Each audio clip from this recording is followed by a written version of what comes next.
8 comedians Johnny Carson knew were actually evil in real life. For 30 years, Johnny Carson welcomed America's funniest people into our living rooms. His warm laugh and easy manner created an atmosphere where comedians felt comfortable enough to let their guard down. But when the cameras stopped rolling and the audience went home, Carson often saw a very different side of comedy's biggest names. Johnny had a photographic memory for cruelty, revealed a former Tonight Show producer who worked alongside Carson for over a decade. He could watch a comedian charm millions on camera, then turn around and scream at a production assistant seconds later, and he never forgot it. According to those closest to Carson, the legendary host maintained a mental blacklist of comedians whose public personas were radically different from their private behavior. Stars who portrayed themselves as lovable, charitable, or wholesome on screen, but who Carson knew to be cruel, abusive, or morally bankrupt behind the scenes. Tonight, we reveal the 8 comedians Johnny Carson privately considered to be genuinely awful human beings. Stars whose dark private lives and vicious treatment of others stood in stark contrast to their carefully crafted public images. And opens Friday, March the 24th. Would you welcome Jerry Lewis?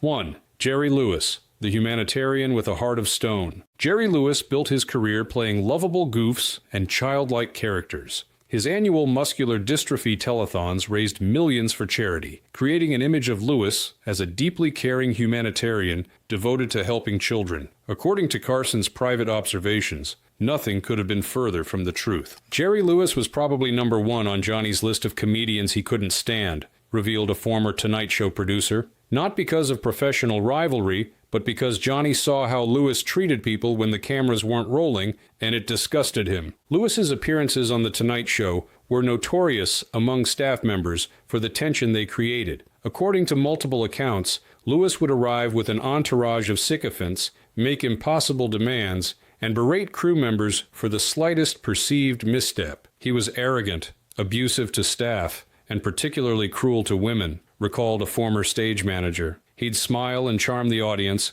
then turn around and scream at a female production assistant for bringing him the wrong brand of water. The contrast was jarring. One incident in particular reportedly cemented Lewis's place on Carson's mental blacklist. During a commercial break in the mid-1970s, a young female intern accidentally entered Lewis's dressing room with a message. According to multiple witnesses, Lewis unleashed a tirade so vicious that the young woman quit television altogether. Johnny heard about it and was livid, said a former cameraman. He made sure that intern got a personal apology from the executive producer, but he never forgot how Lewis had treated her. Beyond his behavior on set, Lewis's personal life revealed further contradictions. Despite his public image as a champion for children with disabilities, he allegedly abandoned his own daughter and refused to acknowledge her throughout his life. And while he teared up on camera during his famous telethons, off-camera he reportedly mocked the very children he claimed to be helping. He smiled for muscular dystrophy and screamed at interns 5 minutes later, remembered a longtime NBC employee. Johnny found that kind of two-faced behavior reprehensible. As Carson might have wryly observed, Jerry could make you laugh unless you worked for him. Then he just made you cry. Oh, funniest monologue I've ever heard. You like heard that? you many years. Yeah. Tonight was the funniest, so enjoy it. 2. Don Rickles. When the insult comic wasn't joking. Don Rickles built his entire career on insult comedy, a brash, take-no-prisoners style that earned him the nickname Mr. Warmth, ironically, and made him one of the most distinctive comedic voices of his generation. Audiences loved his act, laughing along as he skewered celebrities, politicians, and ordinary people alike. According to those close to Carson, the troubling reality was that Rickles' caustic stage persona wasn't an act at all. It was his genuine personality, unleashed without the mitigating factor of humor when cameras weren't rolling. Rickles was known for being funny on stage, and vicious off it, explained a former Tonight Show booker. Johnny found him professionally hilarious, but personally insufferable. He feuded with writers, mocked staff, and humiliated guests behind the scenes. Unlike many comedians who developed outrageous personas for the stage, but were actually kind and gentle in private life, Rickles reportedly never turned off his aggressive, insulting approach. He simply removed the punchlines when dealing with people he considered beneath him. Insult comedy only works when it's an act. For Don, it was just personality, revealed a former writer who worked with both Carson and Rickles. What made it worse was that when he insulted celebrities on camera, they were in on the joke and could respond. When he went after staff members backstage, they couldn't defend themselves without risking their jobs. Carson, who maintained a professional relationship with Rickles and frequently featured him on The Tonight Show, privately expressed concern about the comedian's inability or unwillingness to distinguish between performance and real life. According to those in Carson's inner circle, he found it disturbing that Rickles seemed incapable of normal human interaction without demeaning others. Johnny used to say, "Don doesn't have a switch, he just has different targets," recalled a former producer. He thought it revealed something fundamentally broken in Rickles' personality, that he couldn't relate to people without attacking them. The contrast between Rickles' popularity with audiences and his treatment of colleagues created a moral dilemma for Carson. While he recognized Rickles' undeniable talent, he reportedly found it difficult to reconcile the comedian's public success with his private behavior. As Carson might have dryly observed, he never turned it off. He just turned it on you. You and Earl Butz are going to do it again, huh? Isn't he beautiful, Earl Butz? Yeah. They're fitting him for a lightning rod now. 3. Bob Hope, America's beloved comedian with dark secrets. Bob Hope embodied wholesome American comedy for decades. His USO tour's entertaining troops made him a national icon, and his clean-cut image as a patriotic family man endeared him to generations of fans. According to Carson's private observations, that image concealed a much darker reality. Hope's public and private personas couldn't have been more different, said a former Tonight Show staff member. Johnny respected Hope's work with the troops enormously. That part was genuine, but he knew that behind the scenes, Hope was cold, calculating, and lived a double life that would have shocked his fans. The most striking contrast between Hope's public image and private reality involved his marriage. While presenting himself as a devoted husband to his wife Dolores, Hope allegedly engaged in affairs with countless women throughout his long career,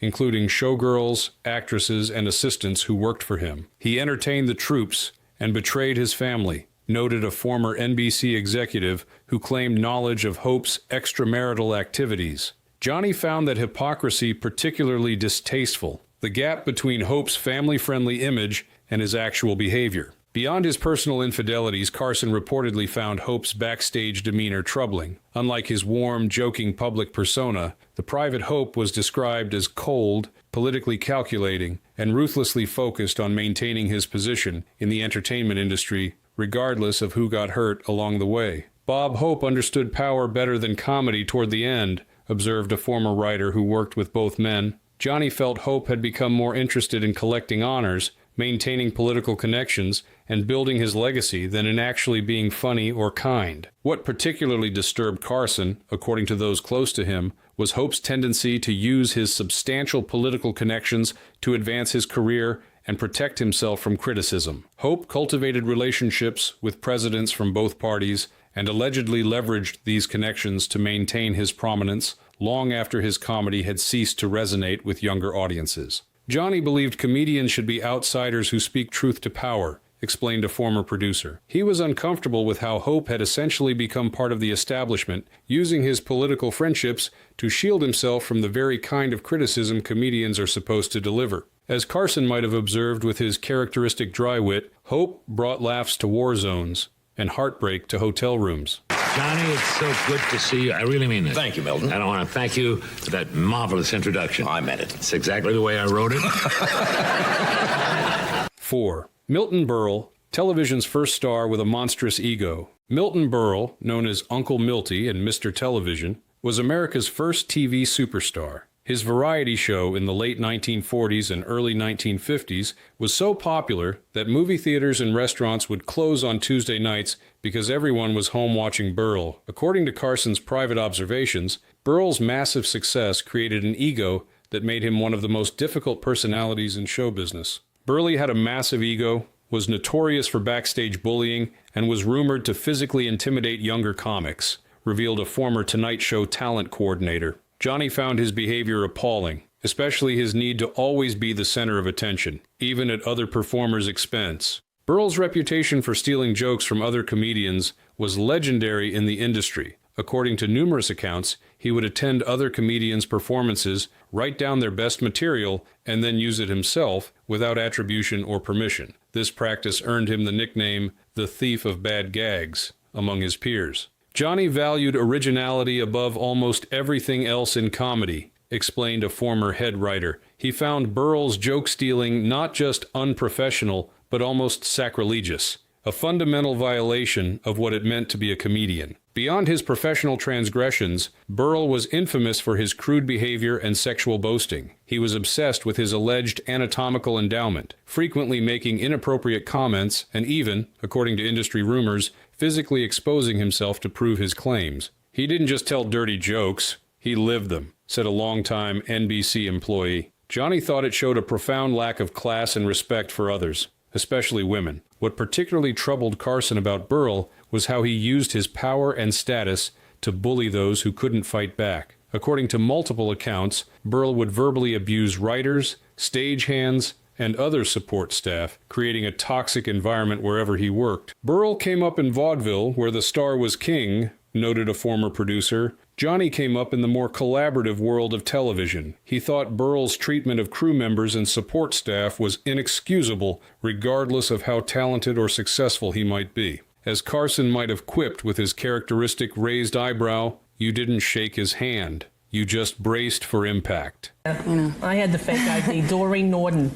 Yeah? I used her ID. 5. Rosie O'Donnell, the Queen of Nice with a hidden mean streak. Though she rose to fame after Carson's era, Rosie O'Donnell earned a place on the extended list of comedians whose public and private personas were dramatically different. According to those who remained in Carson's circle after his retirement, he took note of O'Donnell's reputation for being friendly on camera, but infamous for raging backstage. Carson was fascinated by O'Donnell's Queen of Nice persona, said a former Tonight Show staffer who remained close to Carson in his later years. Here was someone building a brand on kindness and relatability, who was reportedly making producers quit in tears behind the scenes. It was exactly the kind of phoniness that always set Johnny's teeth on edge. O'Donnell's daytime talk show, which ran from 1996 to 2002, presented her as warm, funny, and approachable, a stark contrast to her alleged backstage behavior. Multiple reports from staff members described screaming fits, unreasonable demands, and vicious treatment of everyone from executives to assistants. "She made America laugh, then made producers quit," claimed a television director who worked with O'Donnell. The contrast between her public warmth and private rage was exactly the sort of thing Johnny found most disturbing in entertainers. O'Donnell's public feuds with co-hosts during her tenure on The View and her explosive conflicts with various celebrities eventually cracked the Queen of Nice facade, revealing to the public what industry insiders had reportedly known for years. According to those who remained in Carson's circle, he viewed this as inevitable, believing that the true nature of performers eventually reveals itself, no matter how carefully crafted their public image might be. Johnny used to say, "The camera doesn't lie, at least not forever," recalled a former NBC executive. He thought performers like O'Donnell might fool the public temporarily, but that authenticity, or lack thereof, would eventually become apparent to everyone. What particularly troubled Carson about figures like O'Donnell was how they leveraged causes like charitable work or advocacy to enhance their public image while allegedly treating their own employees with contempt. This disconnect between public messaging and private behavior represented to Carson a fundamental dishonesty that undermined the comedian's most essential asset, credibility. As Carson might have observed with his characteristic deadpan delivery, the only thing louder than her jokes was the sound of people walking off set. Oh, I thought she was adorable. Yeah. Anyway, how's your wife? Which one? I said it before you did. 6. Lucille Ball, the comedy icon with an iron fist. Lucille Ball created one of television's most beloved characters as the scatterbrained, lovable Lucy Ricardo on I Love Lucy. Her physical comedy and precise timing made her an icon, and her groundbreaking role as the first woman to head a major television studio cemented her place in entertainment history. According to Carson's private observations, Ball's trailblazing success came with a darker side that few fans ever glimpsed. She was beloved publicly, but iron-fisted privately, revealed a former NBC executive who had worked with both Carson and Ball. Johnny admired her talent and business acumen enormously, but he was troubled by how she wielded her power, especially toward writers and creative staff. As the head of Desilu Productions, Ball allegedly ruled with absolute authority and often harsh judgment. According to numerous accounts, she would fire staff over minor issues, control the studio with what many described as brutal coldness, and engage in bitter feuds with writers who dared to challenge her creative decisions. Funny on screen, fierce, sharp, and terrifying behind the scenes, recalled a veteran television producer. Johnny thought her treatment of creative staff revealed a fundamental insecurity, a fear that without total control her success might somehow slip away. Unlike some comedians on Carson's mental list who were simply mean-spirited or abusive, Ball's difficulties stemmed more from her perfectionism and determination to succeed in a male-dominated industry. Carson reportedly recognized that Ball had faced extraordinary challenges as a woman in power during television's early days, which perhaps explained, if not excused, some of her more dictatorial tendencies. Johnny had complicated feelings about Lucy, explained a former Tonight Show writer. He respected her immensely as a performer and pioneering executive, but he was disturbed by stories of how she'd eviscerate writers or fire crew members over relatively minor issues. He thought great talent didn't justify treating people poorly. What particularly troubled Carson about Ball was the stark contrast between her warm,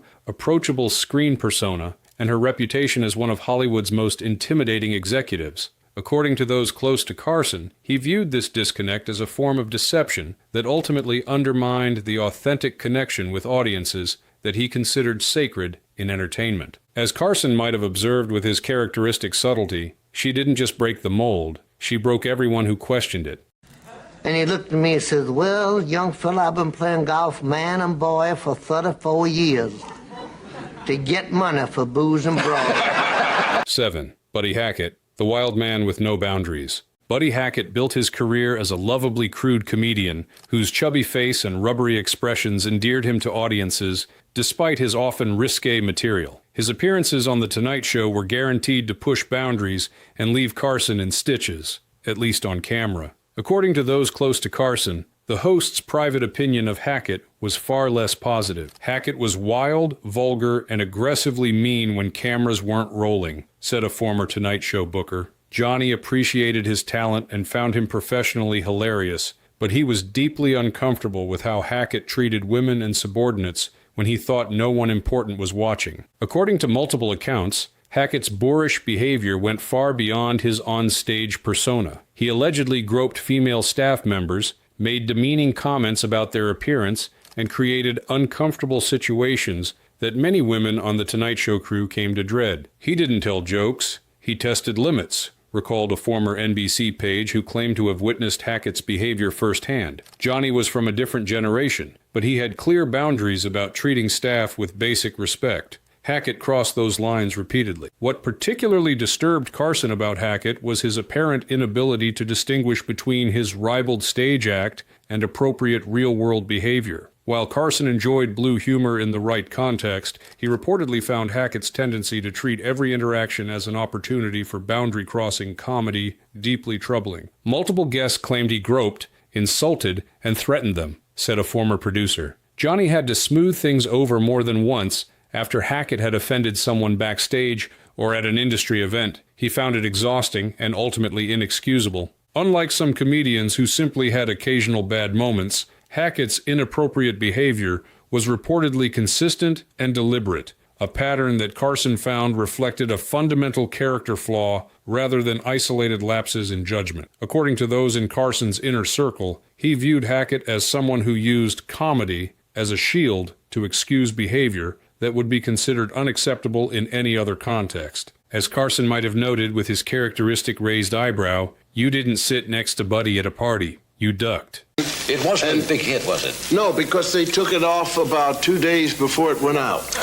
8. Bill Cosby, the beloved TV dad with a monstrous secret. The most disturbing name on Carson's list, and the one that has been most thoroughly validated by subsequent events, was Bill Cosby. Long before Cosby's crimes became public knowledge, Carson allegedly harbored deep concerns about America's dad based on troubling patterns of behavior and persistent industry rumors. Johnny allegedly banned Cosby from the show during one stretch, never explained why, revealed a former Tonight Show staffer. Looking back, it's clear Johnny knew or suspected something serious long before the public did. Cosby crafted one of the most wholesome public images in entertainment history. From his clean comedy albums to his groundbreaking role on I Spy, to his iconic performance as Dr. Cliff Huxtable on The Cosby Show, he presented himself as the ultimate family-friendly entertainer. Behind this carefully constructed facade, however, lurked something far darker. He played America's dad, but behind closed doors, he was the monster under the bed, said a former NBC executive who claimed knowledge of early complaints against Cosby that were suppressed by network management. Johnny heard things. Hollywood is a small community, and word gets around. He never spoke publicly about it, but his private actions spoke volumes. According to those close to Carson, the late-night host became increasingly uncomfortable with Cosby's presence on his show during the 1980s. While the precise reasons were never explicitly stated, Carson allegedly instructed his bookers to reduce Cosby's appearances and eventually stopped featuring him altogether for a period. This decision was particularly significant given Cosby's immense popularity during this era. The Cosby Show dominated television ratings, making its star one of the most bankable guests in television. Carson's willingness to forego the ratings boost Cosby would have provided suggests his concerns were serious indeed. Johnny was careful never to make public accusations, explained a former producer. That wasn't his style, and without concrete evidence, it would have been both legally problematic and potentially career-ending. But he found ways to distance himself from people he didn't trust, and Cosby definitely fell into that category. Decades later, when dozens of women came forward with allegations against Cosby that eventually led to criminal charges, many who had worked with Carson noted that he appeared to have sensed something was seriously wrong long before the public reckoning began. As Carson might have observed with somber clarity, he wore a sweater, but he left a cold trail. Why comedy sometimes breeds monsters. The 8 comedians on Carson's mental blacklist shared a common thread, a profound disconnect between their public persona and private behavior. This pattern raises a troubling question. Is there something about comedy itself that enables or even encourages such disconnects? Johnny had a theory about this, revealed his former head writer. He believed that great comedy requires a certain distance from normal human emotion, an ability to see the absurdity in everything, including pain and suffering. Some comedians develop this as a professional skill. Others, he thought, had it because something was fundamentally broken in their emotional makeup. According to those close to Carson, he observed that many successful comedians came from troubled backgrounds, experiences of abuse, neglect, or social rejection that gave them both a unique perspective on human behavior and, in some cases, deep-seated issues with empathy and emotional regulation. Johnny used to say, "Comedy comes from pain," recalled a former producer. He understood that many great comedians developed their skills as a defense mechanism, a way to deflect bullies, win approval, or make sense of difficult experiences. The problem comes when that defense mechanism becomes so ingrained that the person can't connect normally with others. Carson himself was known for keeping emotional distance in his personal relationships, a trait that contributed to his multiple divorces and somewhat remote parenting style. The difference, according to those who knew him well, was that Carson recognized this tendency in himself and worked to compensate for it, particularly in professional contexts where he maintained high standards of courtesy and respect regardless of his personal feelings. Johnny knew his own flaws, explained a longtime associate, but he also knew the difference between being emotionally reserved and being actively cruel or exploitative. The comedians who troubled him most were those who used their fame, wealth, or status to mistreat others without consequences. Another factor Carson identified in the worst-behaved comedians was the corrosive effect of unchecked power and adulation. Stars like Lewis, Burl, and later Cosby achieved such massive success that they became surrounded by enablers who shielded them from normal social consequences and feedback. Johnny believed that audience laughter was like a drug, said a former writer. Some comedians became addicted to approval and grew increasingly desperate and bitter when they weren't receiving it. The need for that validation warped their personality over time, making them unable to function in situations where they weren't the center of attention. For Carson, the saddest cases were comedians like Lucille Ball, whose undeniable talent and groundbreaking achievements were tarnished by behavior that reflected deep insecurity despite enormous success. He reportedly viewed such cases as cautionary tales about the psychological toll of fame and the importance of maintaining perspective about one's place in the entertainment ecosystem. Johnny never forgot that his job was making people laugh, noted his former executive producer, not changing the world, not building monuments to himself, just bringing a few moments of joy into people's living rooms. That humility protected him from the worst effects of fame that he saw destroy others.